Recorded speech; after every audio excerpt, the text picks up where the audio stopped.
When it comes to images in your apps, bigger is not necessarily better. If the file sizes are too large, it will take longer to build the app, to install the app, and it'll take up more room.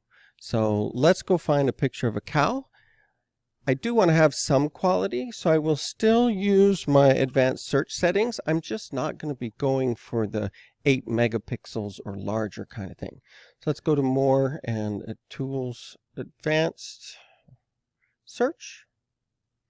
I'm looking for a cow, and I just don't want the really small ones. So I'll say, let's say larger than 2, just so that you can see me cropping and resizing as well. Any aspect ratio will do. Wide is not necessarily going to work really well for what we're doing, but I'll take any aspect ratio, any format.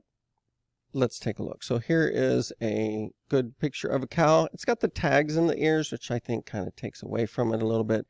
Here's a good picture of a cow. Let's click on it and see it has plenty of megapixels, so we can crop it down to just the cow.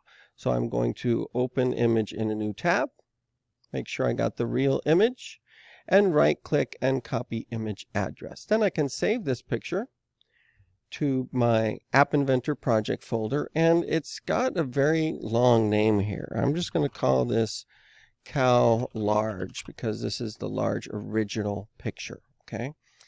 It is 178K, so we'll probably be able to shrink that down quite a bit.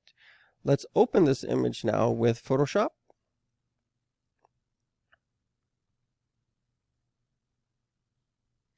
And I've got this set to a crop of 1:1. That's what Codi is, so we can keep that the same. You can see as I grab the corners here, how it's changing the number of pixels.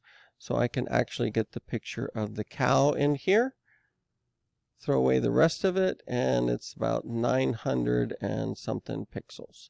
So if I double click here, I could also add adjustment layers and bring up the color, anything else that you might want to do to make it nicer. But I'm now going to export it as not a PNG, but as a JPEG. And I'll show you why. Right here, right now, if I say PNG, it's going to be 977 kilobytes, almost a megabyte for one button picture of a cow. If we change this to JPEG, it goes down to 256. So it's already about a quarter the size.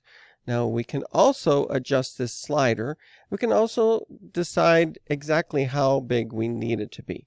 512 works, 1000 by 1000 works. If I go to 800 and I look at this at 100%, so that should be plenty big for our tablet, right? So let's see what size that is. So that's 202 kilobytes. Now this is the quality slider. It's up there pretty high. If I bring this lower, then the size of the file goes down dramatically. But the quality is still pretty good. If I look at this, it still looks very much like the original picture. If I go all the way down to 1, then if you got an eye for it, you might notice a little bit of JPEG artifacting around the edges and stuff. And so we don't need it to be quite that small, although you certainly could fit a lot more pictures in at 25. Let me just bring that back down to 3. If you just keep it under 100K and quality of 3, you're pretty safe.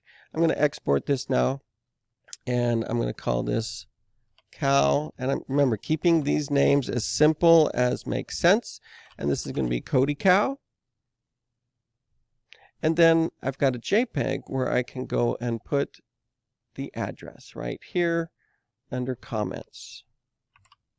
Now this is coming from Getty Images, so it wouldn't be a bad idea to just tag the image with that. One of the ways to do that would be using the text tool and picking a spot on here where that text would make sense. Now that's 150, doesn't need to be that big, but we can then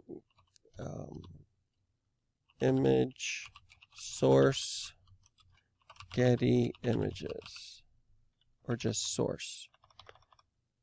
So just having that as part of the image, we don't have to worry that we are not having to do credits or anything like that. You could also add a black stroke, a glow, anything like that that you wanted to. But this to me would make a very nice button in our app for Codi.